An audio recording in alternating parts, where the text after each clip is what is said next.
श्रीभगवानुवाच बहुनि मे व्यतीतानि जन्मानि तव च अर्जुन तान्यहं वेद सर्वाणि न त्वं वेत्थ परन्तप। हरे कृष्ण। ये 5वां श्लोक है चौथे अध्याय का। अब भगवान कृष्ण अर्जुन के क्वेश्चंस का आंसर देते हुए कह रहे हैं, क्योंकि अर्जुन का क्वेश्चन था कि भगवान मैं कैसे मान लूँ कि आपने सूर्यदेव विवस्वान को ये नॉलेज दी है, साइंस दी है आपने, साइंस ऑफ डिवोशन आपने सूर्यदेव विवस्वान को बताया। वो तो कई जन्म पहले आए थे आपसे और आप अभी पैदा हो रहे हैं मेरे साथ। हम तो एक ही थाली के चट्टे बट्टे हैं और आप पहले कैसे हो गए। तो उस क्वेश्चन का आंसर देते हुए भगवान कृष्ण अर्जुन को बोल रहे हैं कि बहुनी में व्यतीतानि। बहुनी का अर्थ है बहुत सारे, मतलब बहुत, में मेरे, व्यतीतानि व्यतीत हो चुके हैं, बीत चुके हैं। क्या? जन्म। मेरे बहुत सारे जन्म व्यतीत हो चुके हैं, बीत चुके हैं। तव च अर्जुना, और तुम्हारे भी अर्जुन, केवल मेरे नहीं, तुम्हारे और मेरे दोनों के कई सारे जन्म बीत चुके हैं। तान्य अहम वेद सर्वाणि, मैं उन सबको जानता हूँ। वेद का अर्थ होता है जानना, सर्वाणि का अर्थ सब। मैं उन सभी जन्मों को जानता हूँ, मेरे जो जो जन्म बीते हैं। यहाँ जन्म, भगवान के जन्म का अर्थ है अवतार। भगवान कह रहे मैं अपने सभी अवतारों को जानता हूँ, जो जो मेरे अवतार हुए हैं। न त्वम वेत्थ परंतप, लेकिन नहीं तुम वेत्थ जानते हो हे परंतप, हे शत्रुओं के दमन करता। अब अपने इस अज्ञानता का दमन करो। तो भगवान कृष्ण अर्जुन को ये बताना चाह रहे हैं कि मेरी जो बॉडी है अर्जुन, एक्चुअली प्रभुपाद लिख रहे हैं, श्री भगवान ने कहा तुम्हारे तथा मेरे अनेकानेक जन्म हो चुके हैं, मुझे तो उन सबका स्मरण है, किंतु हे परंतप तुम्हें उनका स्मरण नहीं रह सकता, क्योंकि तुम जीवात्मा हो। तुम नहीं याद कर सकते अपने पिछले जन्मों को, क्योंकि तुम्हारे शरीर चेंज होते रहते हैं। जितनी भी लिविंग एंटिटीज़ है संसार में, बद्ध जीवात्माओं के शरीर चेंज होते हैं, उनको बार बार जन्म लेना पड़ता है, मरना पड़ता है। लेकिन जब भगवान का जन्म लिखा होता है, यहाँ पर जन्म भगवान के केस में जब यूज़ किया जा रहा है, तो उसका अर्थ अवतार होता है, प्रकट और अप्रकट होना होता है। जब जन्म लिखा जाता है तब कहने का अर्थ है कि प्रकट होते हैं या अवतार लेते हैं। तो यहाँ पर जन्म भगवान कह रहे हैं कि तो मेरी बॉडी क्योंकि सच्चिदानंद है, सच्चित और आनंद से बनी है, इसलिए मेरी मृत्यु नहीं होती। मृत्यु तो तुम्हारी होती है, क्योंकि तुम बद्ध जीव हो और मैं तो भगवान ही हूँ। तो मेरी बॉडी सच्चिदानंद है, मेरी बॉडी और मुझ में कोई अंतर नहीं है, इसलिए मैं बार बार अवतार लेता हूँ। इस तरह से भगवान बता रहे हैं, मैं कोई तुम्हारी तरह नहीं बार बार मरता और पैदा होता। और फिर भगवान बता रहे हैं कि तान्य अहम वेद सर्वाणि, कि मैं अपने सारे जन्म जानता हूँ, अर्थात सारे अवतार जानता हूँ। क्यों? क्योंकि भगवान बता रहे हैं कि मैं प्रकृति के 3 गुणों के अधीन नहीं हूँ। जो प्रकृति के 3 गुणों के अधीन होता है वो अपने पिछले जन्मों को याद नहीं कर सकता।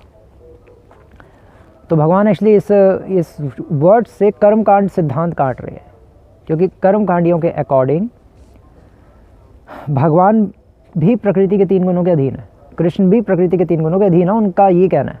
लेकिन भगवान कह रहे हैं कि नहीं, मैं प्रकृति के 3 गुणों के अधीन नहीं हूँ, क्योंकि अगर होता तो मैं अपने सारे पिछले जन्मों के बारे में याद नहीं रख सकता था। क्योंकि जो बद्ध जीव है, जो प्रकृति के 3 गुणों के अधीन है, उसको अपने पिछले जन्मों का याद नहीं रहता।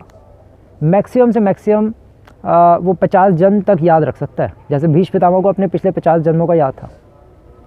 और जो योगी होते हैं, योगियों को अपना मैक्सिमम 9 जन्म तक याद रहता है। लेकिन भगवान कह रहे हैं मुझे तो अपने सारे जन्म याद हैं, मैं जो जो किया मैंने आज तक, अर्थात सारे मैंने जो जो अवतारों में जो जो किया सब कुछ याद है। तो भगवान कर्मकांड काट रहे हैं, भगवान मायावाद का खंडन कर रहे हैं इस श्लोक के द्वारा। क्यों? क्योंकि भगवान कह रहे हैं कि बहुनी में व्यतीतानि जन्मानि तव च अर्जुना, कि मेरे और तुम्हारे कई सारे जन्म बीत चुके हैं। भगवान ये नहीं कह रहे कि हम दोनों एक ही हैं और हमारे कई सारे जन्म बीत चुके हैं। भगवान कह रहे हैं मेरे भी और तुम्हारे भी, हम दोनों अलग अलग हैं, तेरे भी और मेरे भी, हम दोनों के कई सारे जन्म बीत चुके हैं। तो इससे भगवान बता रहे हैं कि हम एक नहीं हैं, हम अलग अलग हैं, मध्वाचार्य हैं। तो ये भगवान बताना चाह रहे हैं। एक्चुअली अल्टीमेटली भगवान अपनी सर्वज्ञता बताना चाह रहे हैं कि मैं सर्वज्ञ हूँ, मैं सब कुछ जानने वाला हूँ, मैं बद्ध जीव नहीं हूँ तुम्हारी तरह। जो तुम मुझे अपनी तरह तोल रहे हो, और इसलिए तुम सोचोगे नहीं हम तो एक साथ ही जन्म पैदा हुए हैं, आप सूर्यदेव को विश्वान को कब ज्ञान दिया है, तो हो ही नहीं सकता, संभव ही नहीं है। नहीं, मैं वो हूँ ही नहीं जो तुम समझ रहे हो। तो भगवान ने एक्चुअली अर्जुन को योग माया में रखकर इस तरह से क्वेश्चंस पूछवा रहे हैं। श्रील प्रभुपाद पिछले श्लोक के तात्पर्य में लिख रहे थे। पिछला श्लोक जो कल हमने पढ़ा था, क्या था पिछला श्लोक? अपरम भवतो जन्म परम जन्म विवस्वतः कथम एतद् विजानीयाम त्वम आदौ प्रोक्तवान इति। अर्जुन ने पूछा था ना कि भगवान आप तो जूनियर है सूर्यदेव विश्वान से, तो मैं कैसे मान लूँ कि आपने सूर्यदेव विश्वान को ज्ञान दिया? तो उसके आंसर में भगवान ये श्लोक बोल रहे हैं। और फिर भगवान कह रहे हैं कि मेरे इतने सारे जन्म हुए हैं, इस श्लोक में कह रहे हैं ना कि मेरे इतने सारे जन्म हुए हैं। कहने का अर्थ ये है कि मैं अब खुद ही आ चुका हूँ।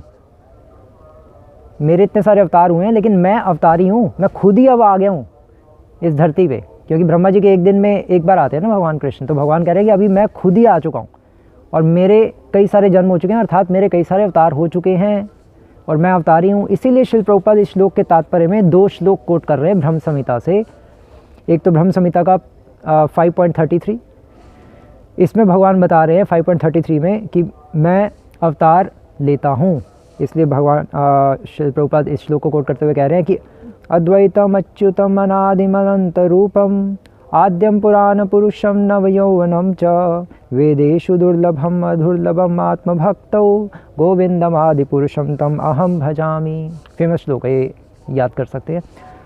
तो ब्रह्मा जी एक्चुअली ये बोल रहे हैं ब्रह्म संहिता में कि भगवान आप अद्वैत है। अद्वैत मतलब अद्वितीय, जिसका कोई दूसरा कंपैरिजन नहीं है। अच्युतम, आप कभी गिरते नहीं हैं जिस तरह से बद्धजीव गिरता है। अनादिम अनंत रूपम, और आपके अनंत रूप है और आप अनादि हैं। अनादि है अर्थात आपका कोई शुरुआत नहीं है, आप किसी से पैदा नहीं होते। आद्यम अनंत रूपम आद्यम, और आपका कोई आदि नहीं है। पुराणम पुरुषम, और आप सबसे पहले पुरुष हैं, अर्थात आप भगवान हैं। नव यौवनम च, आप इतने प्राचीन पुरुष हैं, सबसे पहले पुरुष हैं, तब भी आप हमेशा जवान रहते हैं, हमेशा नए रहते हैं। वेदेषु दुर्लभम अदुर्लभम आत्मभक्तौ, वेद भी आपको नहीं जान सकते लेकिन आप अपने भक्तों के द्वारा जाने जाते हैं। इसलिए गोविंदम आदि पुरुषम तम में जाऊँ, इसलिए मैं उन गोविंद पुरुष का भजन करता हूँ, ब्रह्मा जी कह रहे हैं। और फिर दूसरा श्लोक में श्री प्रभुपाद कोट कर रहे हैं 5.39 ब्रह्म संहिता का। इसमें भगवान कह रहे हैं कि मैं अवतारी हूँ, तो इसमें इसका प्रमाण है कि मैं अवतारी हूँ। इस श्लोक में क्या है? रामादि मूर्तिषु कलम नियमेन तिष्ठन् नाना अवतारम अकरोद भुवनेषु किंतु कृष्णः स्वयं संभवत परमः पुमान्यो गोविंदमादि पुरुषं तम अहम भजामि। तो ब्रह्मा जी कह रहे हैं कि राम आदि मूर्तिषु कला नियमेन तिष्ठन्, कि राम आदि जितने भी अवतार हुए हैं, राम नरसिम्हा इत्यादि, वो सब आपकी या तो कला है, या तो आपके पार्शियल एक्सपेंशन है, या पार्शियल एक्सपेंशन है।